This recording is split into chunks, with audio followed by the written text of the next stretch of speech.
네, 안녕하십니까. 깡센클럽 강전 전문가입니다. 자, 미국에서 금리 인상을 했습니다.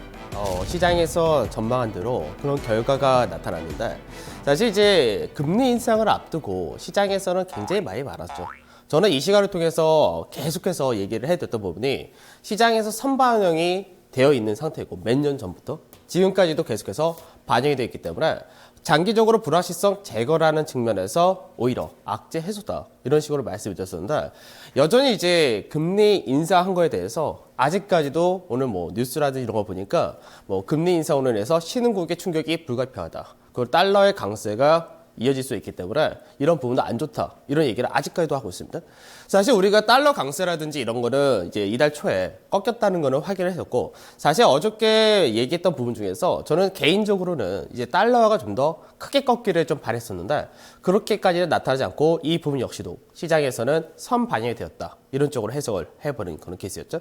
그래서 어떻게 보면은 이제 환율적인 부분에서는 달러 강세가 우선은 제한이 될 것이고요. 그리고 추가적인 약세도 역시 제한이 될 거기 때문에 환율 시장이 좀 안정화가 될 가능성이 상당히 높다라고도 볼 수 있을 것 같습니다. 자, 오늘 시장을 전체적으로 보게 되면요, 우선은 시장에서 미국에서의 금리 인상 부분이 미증시는 뭐 강하게 연결이 되었었는데, 국내 증시에서 악재로 적용이 되냐, 그리고 신흥국들, 아시아 신흥국들의 주가가 안 좋냐, 이 부분이 좀 중요했었는데, 결과를 열어보니까 오늘 우리나라 증시는 어제에 이어서 연속해서 강세가 이어져서 마감이 되었고요. 그리고 이제 코스닥이나 중소형 같은 경우는 이제 상대적으로 시장에서 그동안 경계감이 좀 강했었죠. 시장에 대한 우려감이 크다 보니까 그 부분이 계속해서 개인들의 투매가 많이 나타났었는데, 개인들도 이제 시장을 보니까 선반이 됐구나, 괜찮네, 이런 식으로 하면서 어느 정도 매기가 강하게 유입이 되었습니다. 물론 외국인들의 매매도 조금 변화가 나타났는데, 그동안 시장에서 계속해서 외인들이 매도를 쏟아냈었는데, 오늘 같은 경우 매도 규모가 상당히 많이 축소가 되었죠. 장중에는 매수세도 들어오는 모습이 있었는데, 이제 외국인들의 매도세도 어느 정도 1달러에 되지 않았나, 이렇게 조심스럽게 좀 추정을 할 수가 있을 것 같습니다. 그리고 기관에서는 여전히 매수세가 강하게 유입이 돼줬고요. 그러다 보니까 시장에서 수급적인 부분도 많이 완화해줬고, 이제 추가적으로 연말 그리고 연초까지 우리가 생각을 할 때 시장에서 더 이상 이벤트는 없습니다. 이제 12월 이벤트는 다 종료가 되었는데, 배당에 관련된 부분은 뭐 지속적으로 이어지니까요. 그러면 이제 돌발적인 악재가 추가로 나오지 않는다면 시장 자체는 기본적인 밸류라든지 그동안 시장에서 억누렀던 부분이 올라가는 그런 구조가 나타날 가능성이 높다라고 보시면 될 것 같습니다. 그래서 오늘 시장 같은 경우도 이제 시장에서 뭐 안정적인 그런 흐름을 보여줬는데, 오늘은 이제 강세를 띄었던 부분이 자동차, 그리고 전기차라든지 이런 신재생에너지 관련된 태양광이나 풍력, 이런 쪽에서도 좀 강하게 움직였고, 그 외적인 종목들도 좀 강세가 이런 종목들 여기저기서 나타나는 그런 흐름을 보여줬었는데, 시장 자체는 좀 괜찮다, 이렇게 보시면 되겠죠. 자, 그러면 오늘 시장에서 우리가 체크해야 될 부분이 이제 어저께 미국에서의 연준에서의 결과, 이 부분을 먼저 체크를 하고 그 다음에 이야기를 계속해서 해보도록 하겠습니다. 자, 먼저 어저께 이제 연준 회의가 끝나고 나서 중요한 건 뭐냐면은, 이제 앞으로 내년이죠. 내년부터 연준에서 금리 인상 속도가 어떻게 나오냐, 이 부분이었습니다. 이제 앞서도 말씀드렸지만 금리 인상을 하면서 옐런 의장은 계속해서 얘기했던 부분이 점진적인 금리 인상을 할 것이다. 그러니까 예전 같은 경우는 매번 FOMC를 할 때마다 금리 인상을 예년에는 했었죠. 그러다 보니까 금리 인상을 가파르게 했던 것이 신흥국에 충격을 줬었는데, 지금 이번에는 천천히 올린다는 부분이었는데요. 앞전에 9월달 FOMC가 있었을 때 그 이후에 시장에서는 전망했던 부분이 내년에는 1.38% 정도 금리가 평균치로 이렇게 잡혔었습니다. 근데 이 부분이 변화되지 않았다는 거죠. 그러니까 무슨 얘기냐? 시장에서 금리를 인상했는데 내년에 추가적으로 금리 인상을 한다면은 한 4차례 정도 할 것이다, 이렇게 얘기를 한 거죠. 그러니까 4차례 정도라면은 저는 이제 내년 시장에 대해서 금리 인상을 한 2차례에서 3차례 정도, 그러니까 적으면 2차례고 한 3차례 정도 한다라고 전망하고 있는데, 우선은 4차례 정도 한다고 했으니까 어떻게 보면 분기별로 한 번씩 될 수가 있는 그런 케이스가 되겠죠. 근데 실제로 그렇게 올린다면은 우리나라 기준금리가 현재 1.5%니까 이제 내년까지는 시장에서 우리나라 금리도 가파르게 올릴 필요가 없는 그런 부분이기 때문에 안정성은 좀 있다라고 보시면 될 것 같죠. 그래서 미국에서의 금리 인상은 서서히 이루어진다, 이렇게 보시면 될 것 같습니다. 그 다음에 미국에서 이제 경제 전망도 어저께 연준 회의가 끝나고 나서 마찬가지로 했었는데요. 왜 제가 이제 내년에 한 4차례가 아니라 한 3차례 정도 예상하냐, 이런 부분이 여기서 이제 배경이 되는 것인데, 자, 다음 화면 잠깐 볼게요. 자, 이제 내년에 대한 전망을 했는데 기존하고 차이가 난 것이 있냐. 우선은 경제 성장률 전망치는 거의 동일하다. 이렇게 나타났죠. 그런데 시장에서 실업률 전망치는 오히려 소폭 하향을 했습니다. 무슨 말이냐? 미국의 고용시장은 여전히 호조세를 띄운다라는 이야기죠. 그러니까 미국의 고용시장이 개선이 되고 있는 것은 변함이 없다는 얘기고, 그 다음에 물가 상승률 역시도 이제 앞전에 9월 달보다 오히려 감소를 시켰죠. 왜냐하면 이거는 최근 들어서 유가가 급락을 했기 때문에 그 부분이 나타나는데, 결국 앞으로 연준에서는 금리 인상을 하는 부분에 있어서 주목을 해야 되는 부분은 결국 인플레이션, 물가 지수를 보고 간다는 거죠. 그러면 연준에서 안정적인 물가 지수다, 인플레이션에 대해서 우려한 부분이 언제부터입니까? 2%가 목표치죠. 그러니까 2%라는 물가 지수가 내년에도 전망이 1.2에서 1.7%니까 급한 금리 인상을 할 이유가 전혀 없다는 겁니다. 그러니까 금리 인상 자체는 시장에서 그동안 비정상적인 통화 정책을 써왔기 때문에 이거를 마무리한다는 거고, 본격적으로 긴축으로 들어간다는 아니라는 거죠. 서서히 이제 감소를 금리를 인상하기 때문에 그만큼 신흥국에도 여파가 제한적일 것이다. 이렇게 시장은 전망을 하는 것입니다. 그래서 이런 부분이 이제는 불확실성도 제거되었기 때문에 우리가 이제 체크해야 될 부분은 이 기업가, 업황, 그리고 내년에 대한 기업들의 실적, 이런 부분을 따져야 되겠죠.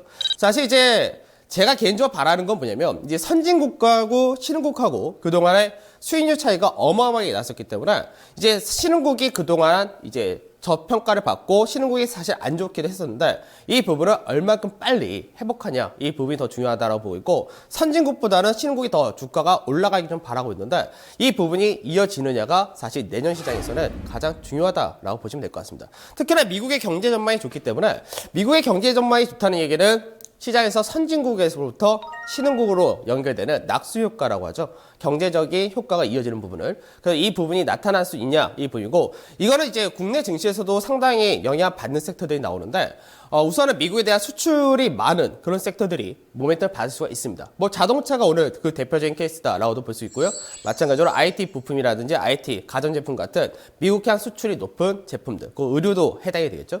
그래서 앞서도 이제 자동차에 대해서는 말씀을 드리고 있는데, 자동차 참 모멘텀이 굉장히 많은 그런 섹터이기 때문에 환율적인 부분이나 우리나라의 경제 구조를 볼 때 수출 이런 부분이 다 좋다 보시면 될 것 같습니다. 그러면 이제 오늘 시장에서 우리가 수급적인 부분도 한번 체크를 해보도록 하겠습니다. 이제 수급을 볼 때 사실 이제 외국인들의 매도세가 이제 11월 달도 계속해서 나왔었고, 그리고 이제 이달 들어서도 계속해서 이어졌었죠. 우선은 제가 11월 30일 날 체크를 해놨었는데, 이날 대규모로 프로그램 매도가 나왔습니다. 외국인들 매도도 마찬가지고요. 그러니까 이날 대규모 매도가 나왔던 배경은 MSCI 리밸런싱이 있었죠. 그리고 나서 외인들이 한번 매수가 잠깐 들어왔다가, 그리고 나서 어떻게 합니까? 지속적으로 매도세가 이어졌던 거죠. 그러다 만기일 날 다시 한번 물량이 크게 떨어졌고요.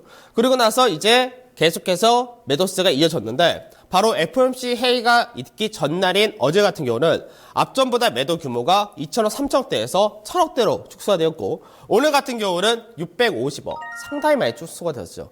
그래서 외국인들 매도세가 확연하게 감소되는 모습이 오늘 나타났는데, 이 모습이 내일도 이어진다면 시장에서 외국인들 매도가 서서히 완화가 될 것 같고, 그리고 원래 제가 말씀드렸듯이 12월 중순이 지나고 나서부터는 외국인들 적극적인 매매가 원래 잘 이루어지지가 않는데, 외국인들 매도가 멈추고 나서 매수가 유입이 된다면은 외국인들의 성향상 최소 2, 3개월 이상이 매수세로 유입이 되기 때문에, 그렇게 들어올 때는 국내 증시가 추가적인 강세를 띠기가 상당히 수월하다, 이렇게 보시면 되겠죠.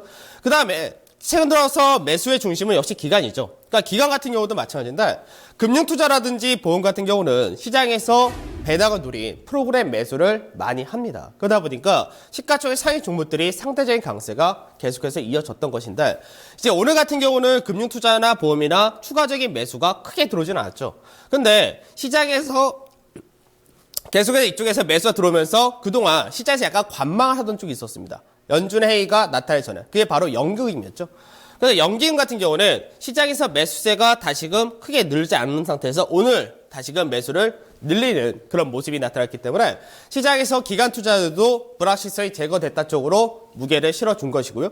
그리고 외국인들 역시 시장에서 그동안 일관적으로 매도를 했는데, 사실 외국인의 매도도 삼성전자를 제외하면은 실제적으로 매수다, 이렇게 보는 것이 가장 맞습니다. 그래서 우선은 우리가 이제 시장에서 볼 때 이런 부분이 이제 많이 해소가 되었다라고 얘기를 하는 거고, 시장에서 선방이 되었던 만큼 그동안 우려했던 부분을 많이 해소했다 보시면 되겠죠. 사실 금리 인상을 앞두고 시장에서는 사실 말이 많았습니다. 왜냐하면 예전에 과거의 이력을 봤을 때는 미국에서 금리 인상 한 번 할 때마다 항상 신흥국이나 문제가 한 번씩은 나타났었기 때문에 그 문제가 다시 일어날 거다라는 얘기가 많았는데 사실 통화도 많이 바뀌었고 기축 통화도 많이 생겼죠. 그리고 이제 선반영을 했었던 부분이 있었기 때문에 그 부분이 해소 쪽으로 결국 무게를 잡아준다가 되는데 많은 사람들이 이제 미국에서 금리 인상이기 때문에 안 좋다 이런 관점을 가졌던 거죠. 그러면 어저께도 말씀드렸듯이 대형주 같은 경우는 이제 시장에서 시작점을 만든 위치이기 때문에 반등이 나온 데서 차익의 대상, 그러니까 매도의 대상으로 생각하는 것이 아니라 오히려 매수를 어디서 더 해야 될 거냐 이쪽으로 관심을 가셔야 된다라고 말씀드렸는데 대형주 지수 차트를 간단하게 다시 한번 보도록 하겠습니다. 자, 대형주 지수 차트를 보게 되면은 똑같죠. 이제 뭐 파동상에서는 저점이 나왔다라는 부분을 앞전에 해드렸으니까 그러면 대형지수 같은 경우는 오늘 시장에서 무슨 그림을 만들었냐 이거죠. 어저께 강하게 움직이면서 21선을 상향 돌파해서 마감이 되었는데요. 오늘 같은 경우는 21선 자리대를 지지 테스트를 해주고 나서 61선에서 마감을 한 그런 모습이죠. 그러니까 단기적으로 21선과 61선을 안착하는 그런 과정을 만들었다고 하신데 그럼 이제 21선 각 자체가 행보로 바뀌겠죠. 그럼 주가가 추가적으로 앞전의 추세 라인대를 돌파하는 과정이 나온다면 앞서도 말씀드렸듯이 전체 그림이 1파, 2파, 3파의 시작으로 하기 때문에 여전히 우리가 갈 자리는 크다라고 보시면 될 것 같습니다. 다만 제가 이 시간을 통해서 계속해서 시장에 대한 방향을 언급을 해드릴 때 하루하루 매일 맞춘다라는 거는 저도 불가능한 이야기고 전체적인 여러분들은 큰 그림을 체크를 하시면 됩니다. 사실 주식을 하면서 1위 2위를 안 할 수는 없습니다. 그런데 대형주 매매를 하신 분들은 1위 2위 하셔서는 사실 좋지가 않습니다. 어느 정도 자리대에서 조정 나온 거는 당연히 조정을 인정을 해줘야 되는 거고 강세를 뜰 때 추가적인 강세와 전체적인 그림이 윗방향이면은 좀 더 목표를 잡고 위쪽으로 노리는 전략을 쓰셔야 되기 때문에 오늘 예를 들어서 강하게 움직일 때 샀어요. 근데 이 종목들이 소폭 조정 받았다. 근데 이게 단순 조정이냐 아니면 앞으로 본격적 고점 찍고 내려오는 조정이냐 이거를 알고 있다면 어느 정도 상승할 때 사는 것도 나쁘지 않다. 그러니까 지금 구간은 제가 앞전에도 말씀드렸듯이 이제 시작을 하고 있는 그런 과정이기 때문에 시장에서 지금은 좀 더 윗자리를 보시고 접근하신 것이 좋다. 이렇게 좀 말씀을 드리고요. 그리고 코스닥이라든지 중소형도 반등을 많이 했죠. 근데 코스닥 중소형도 마찬가지로 시장에서 그동안은 경계감이 확대가 되고 대형지수가 바닥을 못 잡아주니까 그때는 주가가 더 크게 무너졌던 그런 흐름이 있었는데 이제 어제부터 대형지수가 강하게 움직이는 그런 흐름이 나오니까 중소형 코스닥도 마찬가지로 같이 올라가는 그런 모습이 나타났죠. 그러면 코스닥이라든지 이쪽은 우선 연말까지는 모멘텀이 없습니다. 그리고 사람들이 많이 얘기하는 것이 1월 효과를 이야기를 많이 하는데 사실 1월 효과라는 부분에 대해서도 앞서 말씀을 드렸습니다. 왜냐하면 2년차, 3년차, 그러니까 정권이 있을 때 2년차, 3년차가 정책 모멘텀이 가장 많은 그런 구간이기도 하고 매년 1월 달은 시장에서 코스닥이 거래소 대비해서 강세가 나타나는 경우가 굉장히 많은데 왜 강세가 나타나냐? 이것도 간단합니다. 12월 달 대형주가 좀 더 강하게 연결되는 거는 배당을 누린 프로그램 매수가 유입이 되기 때문인데 이 부분이 1월 달 배당날 끝나고 나서 1월 달부터 서서히 출회가 되는 것이 맞습니다. 그렇기 때문에 기간에서 물량 출회라는 부분이 결국 기간의 물량 출회가 적게 나오는 코스닥이라든지 중소형 쪽에서는 반등이 오히려 나오기 수월한 그런 케이스가 된다고 하는데 아까 제가 말씀드렸던 부분이 외국인들의 매도가 완화가 되고요. 그리고 외국인의 매수가 본격적으로 유입이 되는 구조가 나타난다면 그때는 기간에서의 이런 차익 실험 물량을 외인들이 소화를 해주기 때문에 그래서 내년에 1월 효과라는 부분이 강하게 나타날지는 아직까지 의문이다라고 말씀을 드린 거고 상대적으로 중소형 코스닥이 앞전 한 2년 3년 동안에 대형주 대비해서 상대적인 강세를 띄워줬기 때문에 추가적으로 밸류 메이터라든지 이런 부분은 상당히 낮습니다. 다만 1월 효과라는 부분이 코스닥 시장 중소형 증장 전체적으로 강세 못 띈다 하더라도 모멘텀이 있는 업종과 종목들로는 나타납니다. 그게 사실은 이미 시작이 되고 있는데 작년에도 늘 마찬가지였습니다. 먼저 1월 효과, 1월 달 장세가 움직일 때 시장에서 먼저 움직이는 종목들은 모멘텀 있는 종목들은 확실히 움직이는데 지금도 그런 종목들이 있기 때문에 그런 종목들 정도를 공략하신 것이 가장 맞는 얘기고 시장 전체적으로 볼 때 코스닥은 여전히 아직까지는 좀 불안하다 이렇게 보는 것이 맞을 겁니다. 코스닥 차트를 한번 보면서 설명을 해드리도록 하겠습니다. 자, 코스닥 차트를 보게 되면은 앞전에 박스권 자리대를 이탈했죠. 이탈하면서 사실 굉장히 큰 폭의 급락이 떨어졌는데 다시 한번 이 박스권 하단 자리대를 살려놨습니다. 그러면 이제 여기서 중요한 게 추가적인 강세를 띄어서 박스권 자리대 주 매물대의 중간 마디라고 할 수 있는 670자리대를 회복하느냐, 그리고 이 자리대를 안착하면서 다시 한번 박스권 안착해서 윗자리를 노려보느냐, 이 자리가 나오느냐가 첫 번째고, 그리고 나서 안 좋은 그림이 갈 때가 뭐냐면 이 자리대를 저항으로 인식하고 재차 하락하는 모습이 나타나느냐, 이 부분이죠. 그래서 코스닥은 추가적인 강세가 나타날 때 기로에 쓰게 됩니다. 추가 강세가 더 나타나서 박스권 자리대에 다시 한번 상단을 도달을 하느냐, 아니면 맞고 떨어지느냐, 이 차이가 되겠죠. 근데 현재 시장의 분위기 봤을 때는 돌발악재가 나오지 않는 이상은 시장에서 맞고 떨어진다라도 급락보다는 서서히 좀 행보하는 그런 과정이 나타나지 않을까 싶은데, 우선 거래량이라든지 이런 걸 보게 되면은 최근 들어서 코스닥 같은 경우 거래량이 좀 작죠. 상대적으로 작을 수밖에 없는 것이 대형주 쪽에서 흐름이 강하게 나타나다 보니까 이제 자금 유입이라든지 거래량이 상대적으로 작은 그런 모습이 나타난다, 이렇게 보시면 되겠죠. 그 코스닥 같은 경우는 어느 정도 반등이 나올 때 비중을 좀 축소하는 쪽이 우선 기술적으로도 좀 중요하다, 이렇게 말씀을 드리도록 하겠습니다. 그래서 670포인트 정도 대에서는 비중을 일부 축소하는 그런 전략을 쓰시는 것이 좋다, 이렇게 말씀드리고요.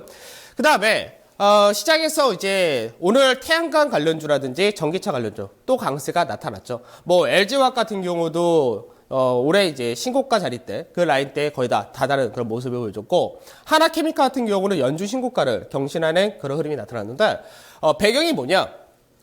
유엔 기후협약회의에서 그때 나타났던 모습이었죠.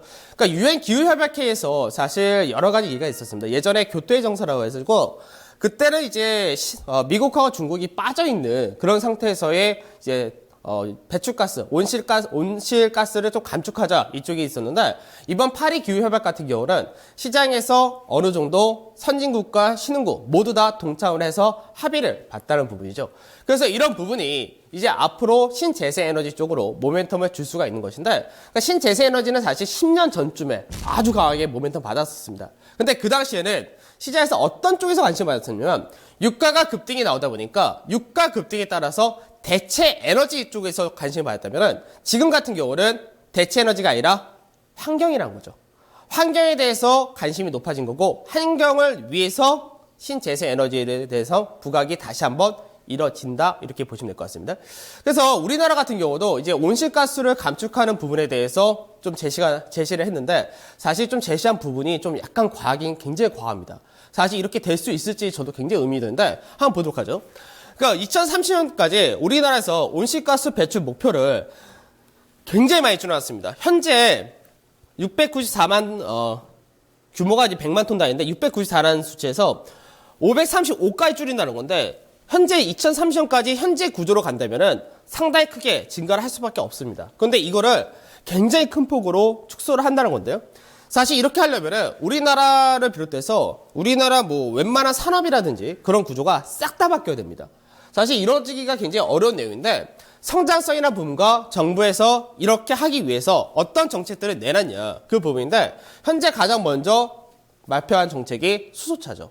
수소차 같은 경우가 최근 들어서 발표가 나왔는데, 시장에서 전체적으로 전기차 관련된 친환경 자동차 이쪽으로 모멘텀을 주다 보니까 이제 수소차가에도 얘기가 나왔죠. 그러니까 현재는 수소차 같은 경우가 차량 구매가가 보조금을 뺄 경우 5천만 원대인데, 이거를 2017년 후반에는 뭐 3천만, 4천만 원대, 그리고 2018년에는 3천만 원대 후반, 그렇게까지 낮춘다. 보조금을 계속해서 확대한다, 이런 식으로 얘기를 했고요.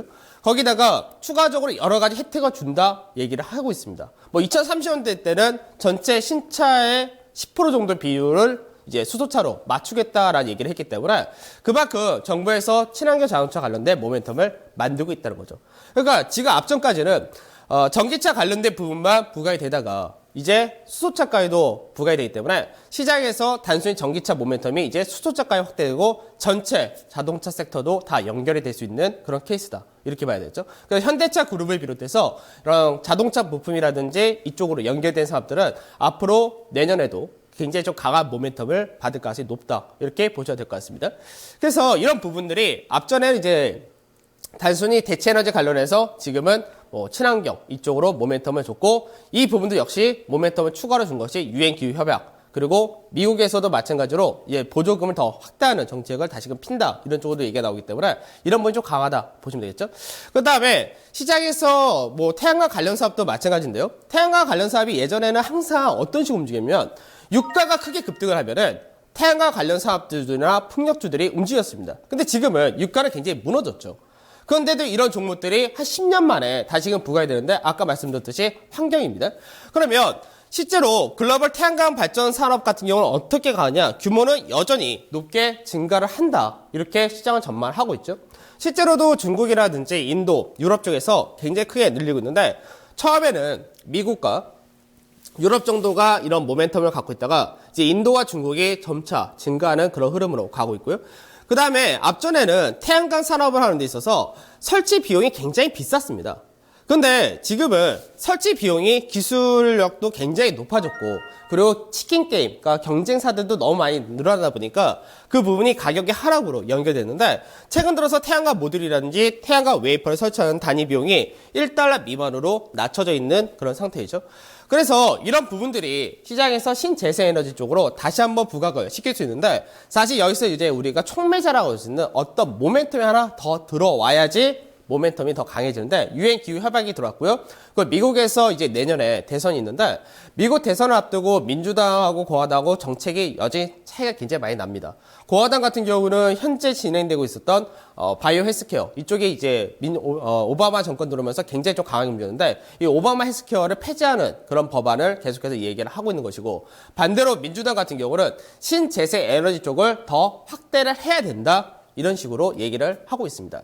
그런데 이제 내년까지가 원래는 보조금, 태양광 관련된 산업에 대해서 보조금이 폐지가 되는 해가 내년까지인데 이 부분 역시도 연장하는 쪽으로 시장에서 방향을 잡아줬기 때문에 이 역시도 시장에서 모멘텀이 되어준다. 이렇게 보시면 되겠죠. 그러다 보니까 뭐 하나케미칼이 오늘도 신고가를 경신하는 그런 흐름이 나타났고 하나케미칼 같은 경우는 특징이 있죠. 이제 웨이퍼, 셀 이쪽 관련해서 실제적으로 세계에서 1위에 이제 그 규모를 가지고 있기 때문에 이 부분이 계속해서 모멘텀이 되고 있고 내년에도 추가적으로 실적의 개선이 크게 나타날 것이다 라는 부분이고요. 그리고 OCI 같은 경우는 시장에서 계속해서 바닥에서 놀고 있죠. 그러다가 이제 바닥에서 이제 반등이 나오는 그런 흐름을 보여주고 있는데 뭐 하나케미칼 앞전에 한번 말씀드렸으니까 OCI를 보면서 좀 설명을 해드리도록 하겠습니다. 그러니까 OCI 같은 경우는 이제 간단하죠. 폴리시콘 가격이 중요한데 왜냐면 OCI 같은 경우도 거의 전 세계적으로 폴리시콘 생산을 제일 많이 하는 그런 기업입니다. 근데 예전에는 10년 전쯤에는 이제 10년 전도 아니죠. 한 2011년 이때까지는 뭐 태양광 관련해서 OCI가 어마어마하게 주가가 올라갔었습니다. 그 OCI 주가가 거의 70만 원까지 올라갔었는데 이 당시에는 폴리시콘 가격이 상당히 높았었습니다. 뭐 킬로그램당 뭐 70불을 했던 자리도 있었는데 최근 들어서 이제 킬로그램당 13불까지 떨어졌기 때문에 결국 이제 폴리시콘이란 이 사업 자체가 계속해서 실적의 악화로 연결되다 보니까 주가 역시도 상당히 많이 빠져있는 그런 케이스인데요. 최근 들어서 OCI 머티리얼즈라든지 미국에 있는 자회사라든지 다 매각을 했죠. 그럼 매각을 왜 했냐라는 부분인데 매각을 해서 시장에서 이제 새만금 열병합 발전소라든지 미국의 태양광 발전소 이쪽으로 진출을 한다는 거죠. 그럼 이 발전소의 특징이 뭐냐면 안정적인 수익원이 된다는 겁니다. 그래서 OCI도 이제는 시장에서 단순히 앞전에는 원재료만 만들던 회사에서 이런 안정적인 사업으로 진출을 한다는 거죠. 그리고 나중에 폴리시콘 사업 자체가 치킨 게임이 어느 정도 마무리되면은 그때 모멘텀을 다시 볼 수 있겠죠. 그래서 OCI 차트를 잠깐 보도록 하죠. 그러면은 OCI 같은 경우는 7월 달에도 한 번씩 반등 나왔습니다. 이제 올해 초에도 한 번씩 반등 나왔고 한 번 주가가 워낙 급락에 떨어졌다가 한 번씩 반등이 나올 때 강하게 연결됐던 모습이었는데 최근 들어서는 계속해서 빠졌었죠. 유가 자체도 안 좋으니까 모멘텀이 상실했던 그런 부분이었었는데 이제 전체적으로 볼 때 8월 달에 저점 자리대가 75,000원이었었죠. 근데 이번에 시장에서 약세가 이어지니까 75,000원짜리 살짝 이탈하는 그런 흐름도 나타났었는데 전체 단기적으로 보게 되면 무슨 그림이냐? 현재 세기형의 그림을 만들어 놓은 거죠.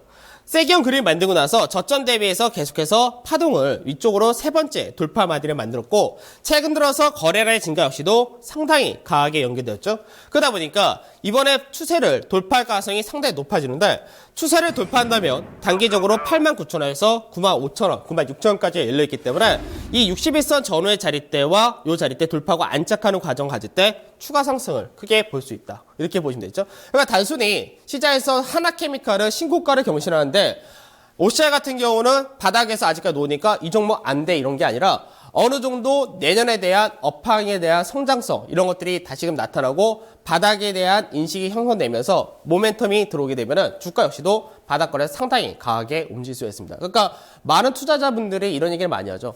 올라가는 종목, 신고가를 보이는 종목을 투자를 해야 된다. 이렇게도 생각하시는데 오히려 지금같이 시장이 전체가 바닥을 다지고 바닥권에서 올라오는데 모멘텀이 형성된 종목들이 오히려 수익률적인 측면에서는 더 좋을 수 있기 때문에 이런 종목들도 잘 관심을 가셔야 됩니다. 그러니까 시장 자체가 낙폭과대다라서 나쁘다 이게 아니라 낙폭과대일 때 어느 정도 실적이 되는데 약폭이 커졌다 이런 종목이라든지 내년에 대한 기대치가 있는 종목 같은 경우는 밸류주에 메리트가 있다면은 역시 시장에서 강하게 움직일 수 있다는 점에서 이런 쪽도 관심 좀 많이 가셔야 될 것 같습니다. 자, 오늘 이제 시간이 또 얼추 이제 마무리해야 되는데 이번 한 주는 사실 뭐 FOMC 회의를 앞두고 경계감도 상당히 많았고요. 시장에서 이게 해소가 되면서 과연 얼마큼 올라갈 거냐 이 부분도 중요했었는데 시장 자체가 이제는 안정권에 들어오지 않나 그렇게 생각이 들고 외국인의 매수세가 이제 언제 들어올 거냐 이것만 체크를 한다면은 연말 연초 장세는 뭐 무난하지 않을까 그렇게 생각이 듭니다. 자, 오늘 여기서 마무리하도록 하고 전 내일 찾아뵙도록 하겠습니다. 깡생클럽 강전정우였습니다.